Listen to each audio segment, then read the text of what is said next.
satu buku yang saya kumpulkan dari beberapa buku.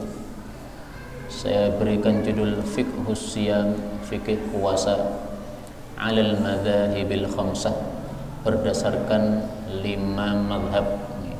Ada mazhab Hanafi, ada mazhab Maliki, ada mazhab Syafi'i, ada mazhab Hambali, dan ada tulisannya Imam Syaukani rahimahullah ta'ala. Karena Imam Syaukani ini tidak memakai 4 mazhab, tetapi beliau memakai apa yang menurut beliau lebih kuat pendapatnya berdasarkan dalil-dalil yang ada. Baik, untuk majelis ini saya pilihkan dari fikih Hambali, Al-Fiqhul Hambali, fikih mazhab Hambali. Ini yang akan kita pelajari insyaallah ta'ala di bulan Ramadan ini. Beliau mengatakan kitabus siyam, kitab puasa, yalzamu kulla muslimin, puasa itu wajib bagi orang muslim, mukallafin, yang sudah mukallaf, qadirin, yang mampu. Jadi syarat wajibnya puasa Ramadan adalah kalau memenuhi 3 syarat. Pertama, dia adalah seorang muslim. Yang kedua, dia harus mukallaf. Yang ketiga, dia harus mampu. Maka kalau kafir belum wajib untuk puasa. Meskipun orang kafir dosa karena tidak puasa, tapi orang kafir tidak disuruh puasa, dia disuruh masuk Islam. Yang tidak mukallaf, misalnya orang gila, dia tidak wajib puasa. Yang tidak mampu, misalnya orang tua renta atau wanita yang hamil atau menyusui, maka dia tidak wajib puasa.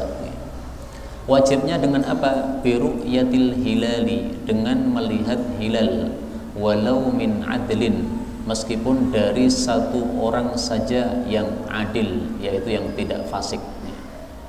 Jadi masuk bulan Ramadan itu tidak dengan hisab, tetapi dengan hilal, dengan ru'yat, melihat hilal. Dan ini kesepakatan 4 mazhab, Hanafi, Maliki, Syafi'i, Hambali, semuanya sepakat bahwa masuk bulan Ramadan tidak pakai hisab tetapi pakai ru'yat. Karena itu jangan menyelisih pendapat madzhab arba'ah, apalagi ini sudah merupakan kesepakatan para sahabat-sahabat Nabi Muhammad sallallahu alaihi wasallam. Kemudian orang yang melihat hilal itu harus adilin, orang yang adil. Adil maksudnya tidak fasik. Adapun orang yang fasik, pelaku dosa besar, dia tidak diterima persaksiannya melihat hilal. Misalnya orang yang suka berzina, apakah dia diterima menjadi saksi melihat hilal? Tidak diterima. Orang yang minum minuman keras, suka minum minuman keras, tidak diterima sebagai saksi melihat hilal. Pelaku riba tidak diterima sebagai saksi melihat hilal. Maka saksi melihat hilal ini harus orang yang adil, ya. Atau biikmali Sya'ban, dengan menyempurnakan jumlah bulan Sya'ban 30 hari. Jadi misalnya langitnya mendung, tidak terlihat hilal, nggak ada masalah. Yang penting Sya'ban kalau sudah 30 hari, berarti itu setelahnya pasti Ramadan. Karena tidak mungkin satu bulan isinya 31 hari, nggak mungkin. Bulan Arab itu maksimal 30, minimal 29. Tidak ada 28, tidak ada 31. Berbeda dengan bulan Masehi. Au wujudi mani'in min ru'yatihi, atau adanya sesuatu yang menghalangi dari melihat hilal lailatul thalathina minhu, pada malam 30-nya, kaghaimin, seperti karena adanya mendung, wajabalin, atau adanya gunung, wa ghairihima, atau yang lain-lainnya. Wa in ru'ya nahar, dan apabila hilal itu terlihat siang hari, fahuwa, maka hilal itu lil muqbilah, untuk malam berikutnya. Maksudnya gini, kita melihat hilal itu kan biasanya sore hari tadi, berusaha melihat hilal. Nah kalau ternyata hilalnya muncul, berarti besok itu memang sudah tanggal 1, atau nanti malam ba'da maghrib itu sudah tanggal 1. Tapi ternyata hilalnya nggak kelihatan ketika sore-sore kita melihat. Tetapi kita melihat hilal muncul pada waktu siang hari, misalnya pada waktu duha. Tadi sore atau kemarin sore kita melihat hilal nggak ketemu, tapi kemudian pada waktu duhanya, besoknya waktu duha, hilalnya muncul. Apakah ini hilal ini dianggap untuk kemarin atau untuk yang akan datang? Nah, beliau mengatakan lil muqbilah, itu untuk malam yang akan datang. Nah, sehingga hilal muncul pada siang hari pada waktu duha itu berarti kemarin belum tanggal 1. Tanggal 1-nya adalah nanti, kalau sudah maghrib itu sudah tanggal 1. Wa in shara, dan jika seseorang itu menjadi ahlan liwujubihi, menjadi orang yang wajib untuk puasa fi athnaihi, di tengah-tengah Ramadan, au qadima musafaran, atau dia itu datang dalam keadaan sebagai musafir, au qadima musafirun, atau datang seorang musafir muftiron, dalam keadaan berbuka, au tahurat, atau suci, haidun, seorang yang haid, maka semua itu amsaku, mereka harus menahan, tidak boleh makan, wa qadau, dan mereka harus mengganti puasa. Maksudnya gini, ada 3 orang. Yang pertama, dia menjadi wajib puasa di tengah-tengah bulan Ramadan. Misalnya tanggal 1 sampai tanggal 5 Ramadan dia belum wajib puasa. Kenapa? Belum balik. Tanggal 6 Ramadan dia balik, dia mimpi basah, berarti dia sudah wajib puasa pada tanggal 6 Ramadan itu. Dan dia baliknya siang hari, Pak. Dia tidur ba'da zuhur, kemudian dia balik, dia mimpi basah. Nah, gimana seorang seperti ini? Para ulama mengatakan amsaku, dia siang itu harus tidak boleh makan. Kenapa? Dia sudah wajib puasa sampai maghrib. Tetapi karena dia mulai puasanya adalah tengah-tengah Ramadan, berarti dia harus mengganti puasa hari tersebut. Jadi setelah dia mimpi basah sampai maghrib tidak boleh makan. Kenapa tidak boleh makan? Menghormati waktu Ramadan, tidak boleh puasa, tidak boleh makan. Atau yang kedua, ada seorang musafir, ketika safar dia tidak puasa. Dari Surabaya dia tidak puasa, pulang ke Solo, sampai Solo jam 3 sore. Apakah boleh dia makan? Tidak boleh. Meskipun dia tadi sejak pagi sudah makan, tapi ketika sudah sampai Solo, sudah sampai rumahnya, dia sudah tidak boleh makan lagi sampai maghrib. Terus hari itu dia harus mengganti puasa karena memang dia sejak awal tidak puasa. Lah pertanyaannya, kenapa orang yang musafir sejak pagi dia tidak puasa, ketika sampai rumah sore dia tidak boleh makan? Itu karena lihurmatil waqt, untuk menghormati waktu Ramadan. Orang-orang kan pada tidak makan. Nah, ini jangan sampai dia sendiri makan. Di rumah semuanya puasa, dia makan sendiri. Ini kan tidak sopan begini. Nah, maka disuruh oleh para ulama untuk tidak makan dan nanti mengganti pada hari yang lain. Atau yang ketiga, taharat haidun. Ini nomor 3. Ada wanita haid, sucinya siang hari Ramadan. Jadi tadi pagi itu masih haid ya, berarti nggak puasa. Begitu masuk zuhur, haidnya berhenti, berarti dia suci. Gimana ini? Dia tidak boleh makan lagi sampai maghrib. Tetapi karena hari itu dia tidak puasa kan, maka dia harus mengganti pada hari yang lain. Itu maksudnya. Waman aftara, dan barang siapa yang tidak puasa, likibarin, karena tua, au maradin, atau karena sakit, la yurja bur'uhu, yang tidak diharapkan sembuhnya, at'ama, dia memberi makan, likulli yaumin, untuk setiap harinya, miskinan, kepada orang miskin. Jadi maksudnya ada 2 orang yang boleh tidak puasa. Pertama, orang yang tua renta. Yang kedua adalah orang yang sakit, tapi sakitnya tidak diharapkan sembuh. Jadi sakit itu ada 2 macam ya. Ada sakit yang diharapkan sembuh, ada sakit yang tidak diharapkan sembuh. Yang kita bicarakan ini sakit yang tidak diharapkan sembuh. Dokternya mengatakan ini susah untuk sembuh, ini menunggu aja, menunggu kematian aja, pokoknya sabar saja. Nah, tidak diharapkan sembuhnya, ya sudah, berarti dia boleh untuk tidak puasa. Kalau tidak puasa, maka dia mengganti dengan fidyah. Fidyah itu memberi makan kepada orang miskin. 1 hari tidak puasa, kasih makan kepada 1 orang miskin. Kalau bisa, kita kumpulkan 30 orang miskin, sehingga yang dikasih tidak hanya 1 orang. Tapi kalau ternyata di kampung kita tidak ada orang miskin kecuali hanya 3 orang saja, ya sudah, berarti 1 orang miskin mendapat 10 jatah. Berarti 10 kali 3, 30 hari. Itu sudah disebutkan ayatnya di dalam Al-Quran. Allah Subhanahu wa ta'ala mengatakan, wa 'alal ladzina yutiqunahu fidyatun ta'amu miskin. Dan orang-orang yang tidak mampu puasa, maksudnya karena tua atau karena sakit yang tidak diharapkan sembuh, maka dia itu membayar fidyah, memberi makan kepada 1 orang miskin. Makanannya berapa tidak disebutkan oleh Allah. Karena itu para ulama berselisih pendapat. Ada yang mengatakan setiap orang miskin dapat 1 mud, ada yang mengatakan dapat 2 mud. 1 mud itu 6 ons, 2 mud berarti 12 ons. Tapi itu semuanya batas minimal, sehingga tidak perlu bertanya, bolehkah 1 orang miskin dikasih 5 kilo? Nggak perlu bertanya begitu. Ini batas minimalnya, batas maksimalnya nggak ada. 1 orang miskin dikasih 1 kintal, nggak apa-apa, karena Allah mengatakan faman tatawwa khairan fahuwa khairul lah. Barang siapa yang suka rela berbuat baik, maka itu adalah lebih baik bagi dirinya. Nah, maka ini hukum bagi siapa?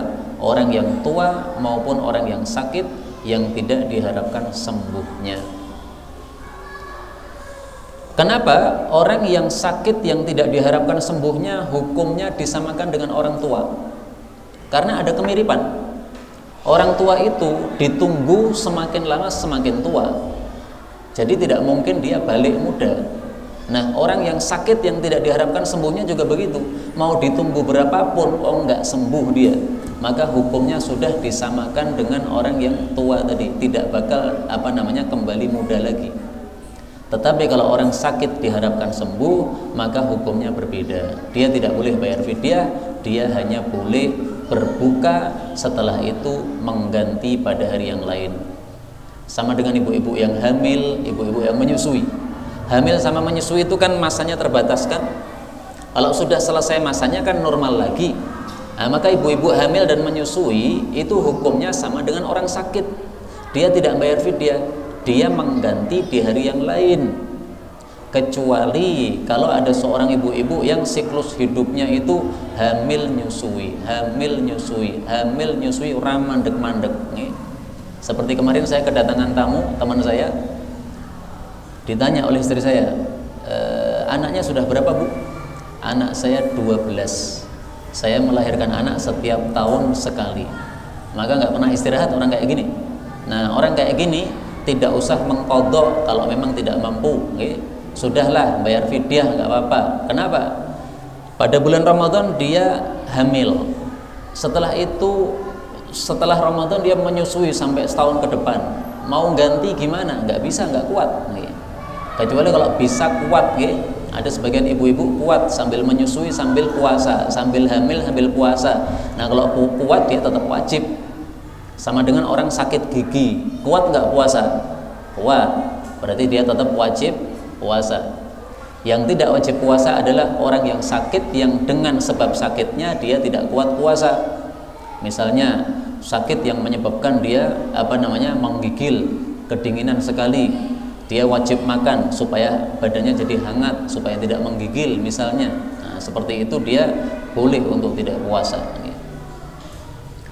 Baik, kemudian wasunnah, dan disunahkan al-fitru, berbuka limaridin, bagi orang yang sakit, yasyukku alaihi, yang puasa berat terhadapnya, wa musafirin, dan juga bagi musafir, yaksuru, yang boleh mengqashar sholatnya. Jadi ada 2 orang yang disunnahkan menurut mazhab Hambali untuk tidak puasa. Lebih baik nggak puasa. Apa itu? Satu, orang sakit yang dia keberatan kalau puasa. Ya sebenarnya kalau dipaksa-paksakan bisa, tapi keberatan. Nah itu lebih baiknya dia tidak puasa. Yang kedua adalah orang yang musafir, safarnya sudah sampai jarak qashar. Dalam mazhab Hambali, safar itu jarak qasharnya 80 kilo. Jadi misalnya saya dari Solo ke Surabaya, ini sudah lebih 80 kilo. Berarti saya boleh qashar. Nah, maka sesuai mazhab Hambali lebih baik saya tidak puasa Ramadan. Meskipun safarnya cepat, sekarang sudah ada tol, Pak. Sudah ada tol dari Solo sampai Surabaya 3 jam bisa sampai. Ngebut kayak setan. Itu bisa sampai 3 jam. Karena pernah saya tanya sama sopir itu, berapa Pak dari Solo Surabaya? 2,5 jam. Wah, itu berarti ngebut kayak setan nih. Nah, maka kalau 2,5 jam dia bisa, berarti 3 jam bisa. 3 jam lah, jangan ngebut-ngebut banget. Nah, maka ini lebih baik menurut mazhab Hambali dia tidak puasa. Ini mazhab Hambali loh, ini sekarang kita pelajari mazhab apa? Hambali. Kalau pendapat yang dipilih oleh Syekh Utsaimin bahwa orang yang musafir itu yang paling baik adalah yang paling mudah untuk dia. Apakah Anda lebih mudah untuk puasa? Kalau lebih mudah untuk puasa berarti lebih baik puasa. Tetapi kalau Anda lebih baik untuk berbuka, berarti lebih mudah untuk berbuka, berarti lebih baik untuk berbuka. Karena Allah mengatakan di dalam Al-Qur'an, yuridullahu bikumul yusra wa la yuridu bikumul usra. Allah itu menghendaki terhadap kalian kemudahan dan tidak menghendaki terhadap kalian kesusahan. Berarti yang lebih baik adalah yang lebih mudah. Sebagian orang itu merasa lebih mudah untuk puasa daripada berbuka. Kenapa? Safarnya tidak melelahkan. Dia naik mobil pribadi, ada sopirnya, dia tinggal duduk di belakang sambil tidur. 3 jam sudah sampai perjalanan, nggak ada rasa lapar sama sekali, tidak ada rasa lelah sama sekali. Kalau zaman dulu kan safar pakai unta, lelah bukan main, panas, kemudian gerakannya unta begini ini juga melelahkan. Nah, maka wajar kalau orang-orang zaman dulu mereka butuh untuk tidak puasa ketika safar. Berikutnya, wa in aftarat hamilun, kalau ada wanita hamil yang berbuka, au murdi'un, atau wanita yang menyusui, berbukanya karena khaufan ala anfusihima, khawatir terhadap diri sendiri, bukan terhadap anak, maka kewajibannya adalah qadota faqat, untuk mengqadha pada hari yang lain. Ini mazhab Hambali. Kalau ada wanita hamil atau menyusui, dia tidak puasa, ditanya kenapa Anda tidak puasa, dia menjawab, saya khawatir diri saya nanti bermasalah, saya tidak kuat. Nah, berarti kewajiban dia adalah mengqadha atau mengganti di hari yang lain. Kewajibannya cuma satu, mengqadha saja. Kemungkinan kedua, au ala waladayhima, dia khawatir terhadap janinnya atau terhadap bayinya. Dirinya sebenarnya kuat, saya puasa kuat, tetapi janin saya kasihan. Saya puasa kuat, tetapi bayi saya yang saya susui, saya kasihan kepadanya. Karena biasanya kalau saya puasa sambil saya menyusui, nanti yang demam anak saya ini. Kalau sayanya menter, seperti istri saya misalnya, dia waktu menyusui puasa Ramadan kuat, tapi bayinya demam. Hari pertama bayinya kuat, hari kedua bayinya kuat, hari ketiga bayi demam. Nah, dalam mazhab Syafi'i sudah dibahas. Maka selain dia mengqadha, ma'al it'am, dia wajib memberikan makan kepada orang miskin, membayar fidyah. Jadi kewajibannya dua. Kalau si wanita hamil atau si wanita menyusui ini dia tidak puasa gara-gara si bayi atau si janin. Kalau dia tidak puasanya gara-gara dirinya sendiri, maka kewajibannya satu, yaitu hanya qadha saja, mengganti di hari yang lain. Tetapi kalau dia khawatir kepada bayinya atau kepada janinnya, maka kewajibannya double. Selain wajib mengqadha karena dia tidak puasa, juga wajib membayar fidyah. Ini mazhab Hambali Pak nggih. Mboten setuju nggih, mboten napa nggih. Kalau pendapat yang dipilih oleh guru-guru saya adalah kewajibannya tetap satu tok. Di dalam Islam ini nggak ada double kewajiban gini, kasihan begini. Ya meskipun ini kita harus menghargai namanya pendapat ulama. Tapi pendapat yang dipilih oleh guru-guru saya adalah bahwa itu kewajibannya hanya satu. Lah kalau membayar fidyah, yang bayar fidyah siapa? Apakah ibunya ini yang tidak puasa ini? Enggak. Mimman yamunul walad, orang yang wajib menafkahi si anak tadi. Berarti siapa? Suaminya. Jadi ibunya tidak puasa, wajib bayar fidyah. Yang bayar fidyah bukan ibunya tadi, suaminya. Loh kok bisa? Lah sing marahi meteng sapa? Yang menyebabkan hamil kan suaminya, Pak. Tanggung jawab. Jadi dalam Islam itu ada namanya tanggung jawab. Ora gur saenake tok, aku titip bayi ning wetengmu, wis bare kuwi karepmu, enggak begitu, nggih. Kita sebagai laki-laki titip bayi pada perut istri kita, kita tanggung jawab. Nafkah untuk bayi kewajiban suami. Kalau ibunya tidak puasa gara-gara si bayi, kita juga membayar fidyah. Kewajiban suami, tanggung jawab. Kemudian waman ughmiya alaihi, barang siapa yang pingsan, au junna atau gila, jami'an nahar, sepanjang siang, lam yasihha shaumuhu, maka puasanya tidak sah. Wa yaqdi, dan mengqadha al-mughma alaih, orang yang pingsan tadi. Yang gila tidak mengqadha, karena gila tidak punya apa? Kewajiban. Tapi kalau pingsan masih punya kewajiban, karena dia memang bukan termasuk orang gila. Sementara yang digugurkan kewajibannya adalah orang gila. Jadi pingsan itu dua macam. Ada kalanya pingsan sebentar, ada kalanya pingsan seluruh siang. Ada orang setelah disuntik vaksin misalnya pingsan. Pingsannya jam berapa? Habis disuntik jam 9 pagi sampai dengan adzan zuhur pingsan. 10, 11, 12, 3 jam pingsan. Nah, ini masih bisa puasa. Sahnya puasanya masih sah. Tetapi kalau dia pingsannya sepanjang siang, dari ba'da subuh sampai maghrib pingsan, maka ini puasanya tidak sah. Misalnya habis sahur, yang dimakan salah, Pak. Akhirnya pingsan dia. Pingsan-pingsan, bangun-bangun adzan maghrib, penak toh Pak ya? Ya penak, tapi posone ora sah. Kenapa? Dia tidak punya beban sama sekali. Dia dari subuh sampai maghrib tidur sama dengan itu. Pingsan itu kan sama dengan tidur. Nah, maka puasanya batal waktu itu. Tapi kalau hanya sebagian siang, ini puasanya masih sah. Berikutnya, wala yasihhu, dan tidaklah sah shaumu fardin, puasa wajib, illa biniyatin muayyanah, kecuali dengan niat yang sudah ditentukan, bijuz'in minal lail, pada sebagian dari waktu malam. Ini khusus puasa wajib. Jadi puasa itu ada dua, ada puasa wajib, ada puasa sunnah. Kalau puasanya puasa wajib, maka niatnya harus di malam hari alias sebelum masuk subuh.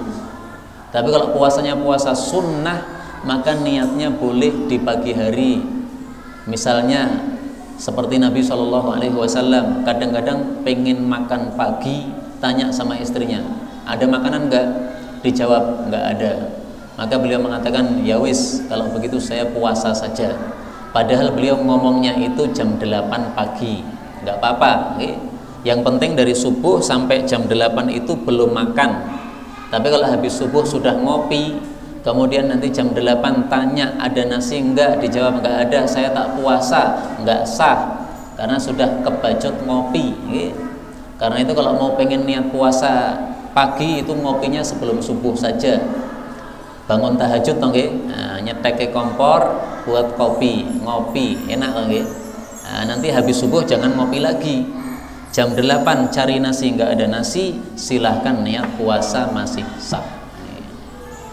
Adapun yang kedua, puasa wajib. Puasa wajib niatnya harus pada malam hari. Puasa wajib ada dua. Satu puasa Ramadan, dua puasa nazar. Misalnya orang nazar mengatakan, kalau saya sembuh saya akan puasa. Ternyata Allah sembuhkan dia dari COVID, maka dia wajib puasa. Ini namanya puasa nazar. Ini harus niatnya pada malam hari. Dan niatnya harus muayyanah, harus ditentukan. Ditentukan maksudnya puasa apa ini? Kamu puasa apa kamu? Tidak bisa, pokoknya saya puasa. Nggak bisa gitu. Puasa Ramadan, niat hati harus saya puasa Ramadan. Kenapa? Karena memang kewajiban kita untuk berpuasa Ramadan. Seandainya ada orang masuk hari Senin pada bulan Ramadan, niatan hatinya saya mau puasa sunnah Senin, ini puasa Ramadannya tidak sah. Kenapa? Niatnya tidak ditentukan untuk puasa Ramadan. Jadi puasa harus ditentukan niatnya untuk apa. Itu kalau puasanya puasa wajib. Tapi niatan itu cukup di hati, tidak perlu diucapkan pada mulut. Sehingga mulut tidak perlu mengatakan nawaitu shauma ghadin an adai fardhi ramadhana, enggak perlu begitu. Cukup hatinya meniatkan saya mau puasa Ramadan, selesai. Wa yasihhu, dan sah naflun, puasa sunnah, mimmal lam yaf'al mufsidan, bagi orang-orang yang belum melakukan perkara-perkara yang merusakkan puasa, biniyatin naharon, apabila dia meniatkan puasa pada siang hari, mutlaqan, secara mutlak. Ini sudah kita bahas tadi ya. Puasa sunnah boleh niatnya siang hari, dengan syarat pagi harinya dia belum makan apa-apa atau belum melakukan perusak puasa. Baik, kita masuk pasal baru, faslun, pasal baru. Waman adkhala, siapapun yang memasukkan, ila jawfihi, ke dalam perutnya, au mujawwafin fi jasadihi, atau sesuatu yang lubang pada tubuhnya, kadimagin, seperti otak, wa halqin, dan seperti kerongkongan, syai'an, sesuatu, min ayyi maudhi'in kana, dari tempat manapun juga, ghaira ihlilihi, selain dari duburnya, awibtala anu khamatan, atau dia itu menelan dahak, ba'da wusuliha ila famih, setelah sampainya dahak kepada mulutnya. Oh, ini panjang kalimatnya, udah kita bahas sedikit-sedikit aja. Jadi pasal ini kalau mau dikasih judul adalah muftiratus shaum, pembatal puasa. Apa saja pembatal puasa? Satu, orang yang adkhala, memasukkan ke dalam perutnya atau sesuatu yang lubang pada tubuhnya, sesuatu. Misalnya kita berwudu sambil berkumur-kumur sambil dimasukkan. Nah, ini batal puasa. Kenapa? Ini adalah sesuatu yang lubang, yaitu kerongkongan. Demikian juga kalau kita berwudu memasukkan air ke hidung, tetapi memasukkannya terlalu dahsyat, didahsyatkan. Tujuannya apa? Supaya nanti ada yang masuk kerongkongan, genrangla. Nah, ini puasanya batal. Makanya kalau puasa itu kita disuruh oleh Nabi memasukkan air ke hidung itu sedikit aja. Dah, sedikit aja, keluarkan lagi. Karena kalau didahsyatkan, dikhawatirkan nanti masuk ke dalam tenggorokan. Adapun kalau tetes mata, tetes telinga, ini tidak membatalkan puasa. Kenapa? Tidak ada saluran yang langsung menuju ke kerongkongan. Kalaupun terasa pahit, itu hanya sebab merembes saja. Merembes ini tidak menyebabkan batal puasa. Karena kalau merembes ini menyebabkan batal, kalau kita mandi berarti batal puasa kita. Kenapa? Ketika mandi ada air masuk ke dalam pori-pori tubuh, akhirnya masuk ke dalam tubuh. Kalau masuk ke pori-pori perut berarti akhirnya masuk ke perut. Nah, itu tidak membatalkan karena hanya pori-pori, bukan satu lubang. Ghaira ihlilihi, selain dari duburnya. Kalau masuknya lewat dubur, maka tidak membatalkan puasa. Ini madhab Hambali. Nah, kemarin di Masjid Amanah sudah kita pelajari kalau madhab Syafi'i, suntik lewat dubur maupun kubul itu membatalkan puasa. Adapun suntik hanya di lengan atau di pantat, ini tidak membatalkan puasa. Jadi di sini ada perbedaan dikit antara mazhab Hambali dengan Syafi'i. Sekarang pembatal kedua. Awibtala anu khamatan ba'da wusuliha ila fami. Menelan dahak setelah dahak itu sampai ke mulut. Dahak itu kan sumbernya dari kerongkongan, Pak. Nah, ketika dahak masih di kerongkongan, dikembalikan lagi nggak apa-apa. Tapi ketika sudah sampai mulut, udah sampai lidah, dahaknya itu, nah, itu dikembalikan lagi nggak boleh. Kalau dikembalikan lagi, itu sama dengan nelan permen dahak.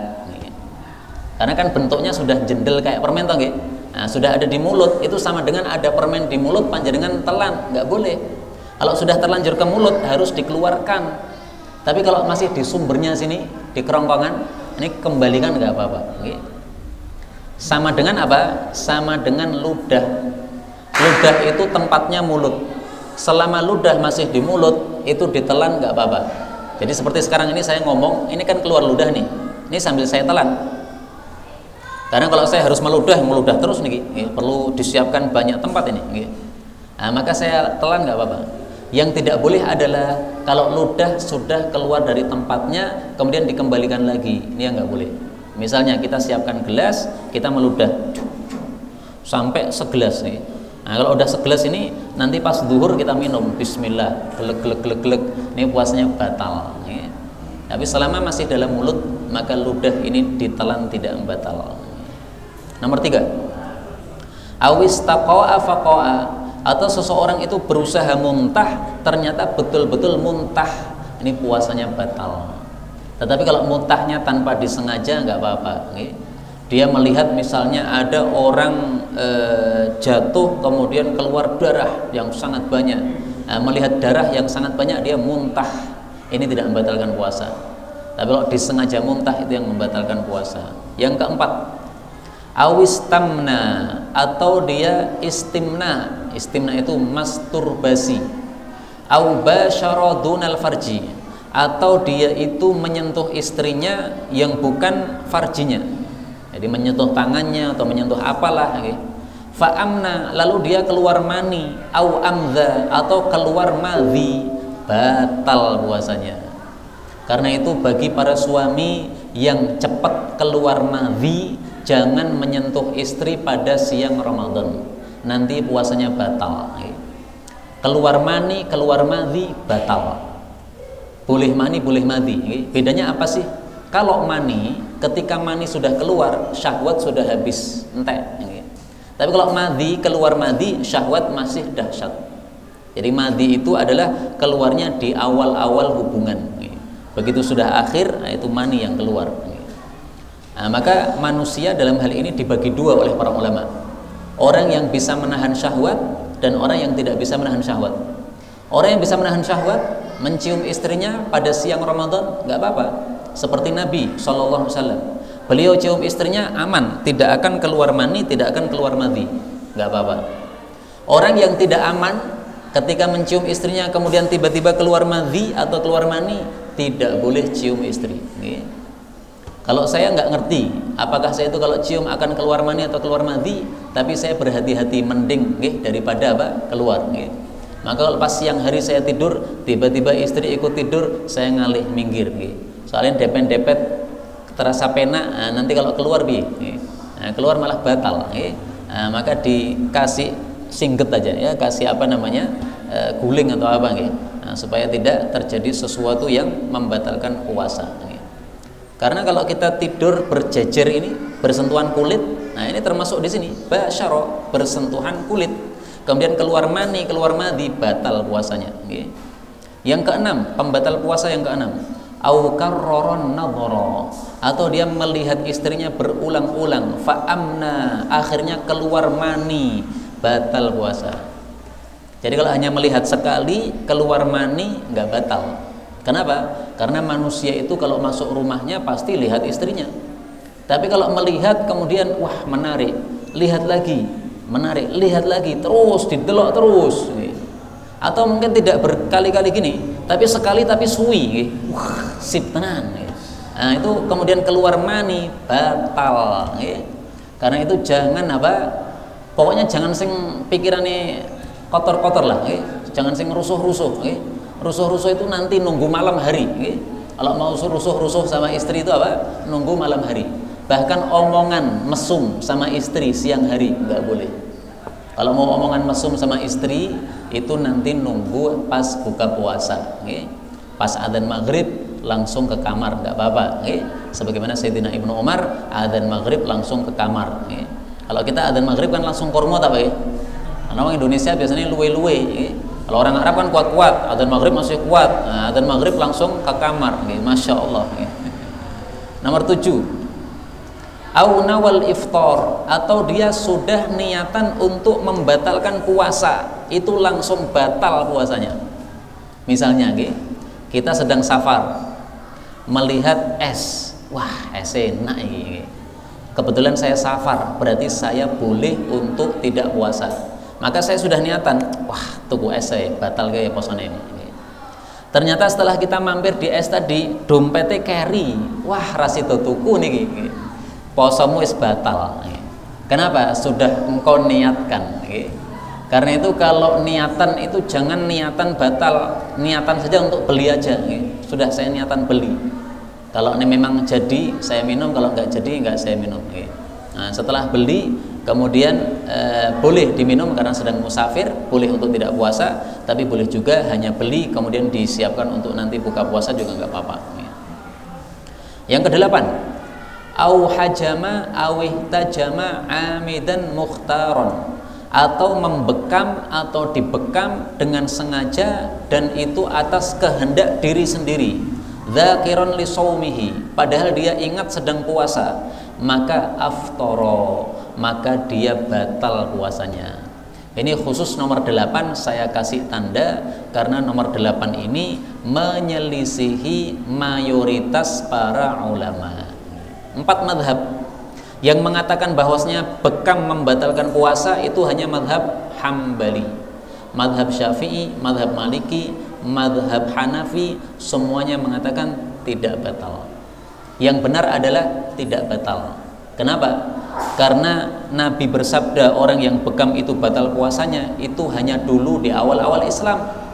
Setelah itu Nabi sendiri bekam padahal beliau sedang puasa. Dan beliau melihat sahabatnya bekam pada waktu puasa juga nggak apa-apa. Setelah itu berarti ini menunjukkan bahwa ini hukumnya sudah dihapus. Ini terjadinya di awal-awal Islam dulu.